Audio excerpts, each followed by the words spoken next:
A phenomenal thank you to all the participants for your ultra engagement in today's workshop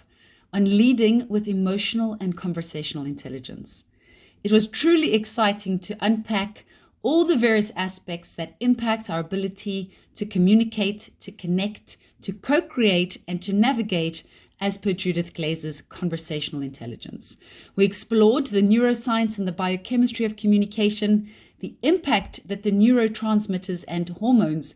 cortisol, serotonin, oxytocin, and dopamine, the impact that it has on our biochemistry, as well as the biochemistry of the people that we're communicating with, and how we can learn to harness the techniques to improve the way we construct our sentences and, of course, deliver our message to therefore create a more effective communication exchange. I'd like to wish you all the very best in your executive development journey, and I look forward to our follow-up workshop on exploring unconscious biases in the workplace environment.